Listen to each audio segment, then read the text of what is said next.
Leviticus 5. If anyone sins in that he hears a public adjuration to testify, and though he is a witness whether he has seen or come to know the matter, yet does not speak, he shall bear his iniquity.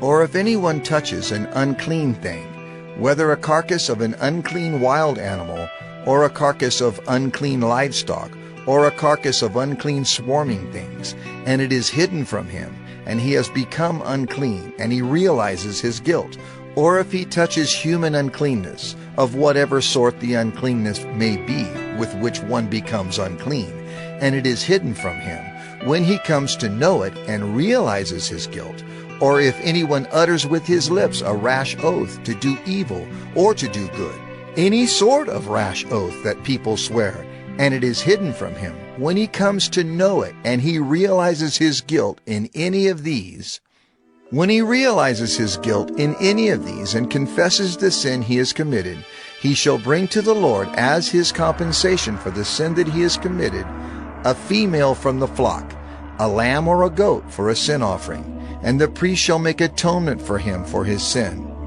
But if he cannot afford a lamb, then he shall bring to the Lord as his compensation for the sin that he has committed 2 turtle doves or 2 pigeons, one for a sin offering and the other for a burnt offering. He shall bring them to the priest, who shall offer first the one for the sin offering. He shall wring its head from its neck, but shall not sever it completely. And he shall sprinkle some of the blood of the sin offering on the side of the altar, while the rest of the blood shall be drained out at the base of the altar. It is a sin offering. Then he shall offer the second for a burnt offering according to the rule, and the priest shall make atonement for him for the sin that he has committed, and he shall be forgiven. But if he cannot afford 2 turtle doves or 2 pigeons, then he shall bring as his offering for the sin that he has committed 1/10 of an ephah of fine flour for a sin offering. He shall put no oil on it, and shall put no frankincense on it, for it is a sin offering. And he shall bring it to the priest, and the priest shall take a handful of it as its memorial portion, and burn this on the altar on the Lord's food offerings. It is a sin offering. Thus the priest shall make atonement for him for the sin which he has committed in any one of these things, and he shall be forgiven. And the remainder shall be for the priest, as in the grain offering. The Lord spoke to Moses, saying, If anyone commits a breach of faith, and sins unintentionally in any of the holy things of the Lord, he shall bring to the Lord as his compensation a ram without blemish out of the flock, valued in silver shekels, according to the shekel of the sanctuary for a guilt offering. He shall also make restitution for what he has done amiss in the holy thing, and shall add 1/5 to it, and give it to the priest, and the priest shall make atonement for him with the ram of the guilt offering, and he shall be forgiven. If anyone sins, doing any of the things that by the Lord's commandments ought not to be done, though he did not know it, then realizes his guilt, he shall bear his iniquity. He shall bring to the priest a ram without blemish out of the flock, or its equivalent for a guilt offering, and the priest shall make atonement for him for the mistake that he made unintentionally, and he shall be forgiven. It is a guilt offering. He has indeed incurred guilt before the Lord. Leviticus 6.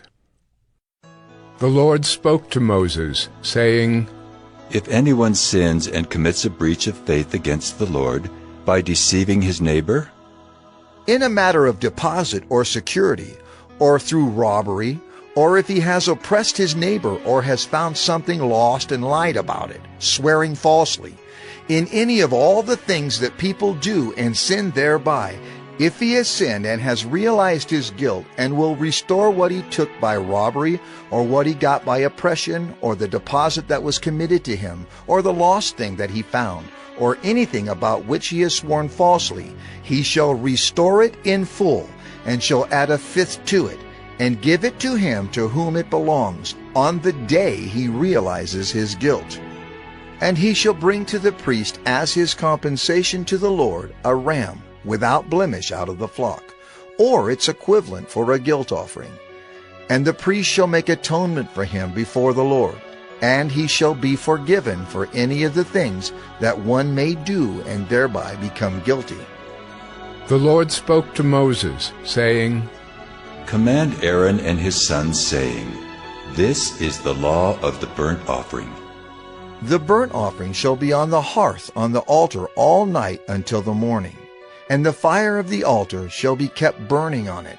And the priest shall put on his linen garment, and put his linen undergarment on his body. And he shall take up the ashes to which the fire has reduced the burnt offering on the altar, and put them beside the altar. Then he shall take off his garments, and put on other garments, and carry the ashes outside the camp to a clean place. The fire on the altar shall be kept burning on it. It shall not go out. The priest shall burn wood on it every morning. And he shall arrange the burnt offering on it, and shall burn on it the fat of the peace offerings. Fire shall be kept burning on the altar continually. It shall not go out. And this is the law of the grain offering. The sons of Aaron shall offer it before the Lord in front of the altar. And one shall take from it a handful of the fine flour of the grain offering, and its oil, and all the frankincense that is on the grain offering, and burn this as its memorial portion on the altar, a pleasing aroma to the Lord. And the rest of it Aaron and his sons shall eat. It shall be eaten unleavened in a holy place. In the court of the tent of meeting they shall eat it. It shall not be baked with leaven. I have given it as their portion of my food offerings. It is a thing most holy, like the sin offering and the guilt offering. Every male among the children of Aaron may eat of it, as decreed forever throughout your generations from the Lord's food offerings. Whatever touches them shall become holy. The Lord spoke to Moses, saying, This is the offering that Aaron and his sons shall offer to the Lord on the day when he is anointed. A tenth of an ephah of fine flour as a regular grain offering, half of it in the morning and half in the evening. It shall be made with oil on a griddle. You shall bring it well mixed in baked pieces like a grain offering, and offer it for a pleasing aroma to the Lord. The priest from among Aaron's sons, who is anointed to succeed him, shall offer it to the Lord as decreed forever. The whole of it shall be burned. Every grain offering of a priest shall be wholly burned. It shall not be eaten. The Lord spoke to Moses, saying, Speak to Aaron and his sons, saying, This is the law of the sin offering. In the place where the burnt offering is killed shall the sin offering be killed before the Lord. It is most holy. The priest who offers it for sin shall eat it. In a holy place it shall be eaten, in the court of the tent of meeting. Whatever touches its flesh shall be holy. And when any of its blood is splashed on a garment, you shall wash that on which it was splashed in a holy place. And the earthenware vessel in which it is boiled shall be broken. But if it is boiled in a bronze vessel, that shall be scoured and rinsed in water. Every male among the priests may eat of it. It is most holy. But no sin offering shall be eaten from which any blood is brought into the tent of meeting to make atonement in the holy place. It shall be burned up with fire. Leviticus 7. This is the law of the guilt offering. It is most holy. In the place where they kill the burnt offering, they shall kill the guilt offering, and its blood shall be thrown against the sides of the altar. And all its fat shall be offered, the fat tail, the fat that covers the entrails, the 2 kidneys with the fat that is on them at the loins, and the long lobe of the liver that he shall remove with the kidneys. The priest shall burn them on the altar as a food offering to the Lord. It is a guilt offering. Every male among the priests may eat of it. It shall be eaten in a holy place. It is most holy. The guilt offering is just like the sin offering. There is one law for them. The priest who makes atonement with it shall have it. And the priest who offers any man's burnt offering shall have for himself the skin of the burnt offering that he has offered. And every grain offering baked in the oven, and all that is prepared on a pan or a griddle, shall belong to the priest who offers it. And every grain offering mixed with oil or dry shall be shared equally among all the sons of Aaron.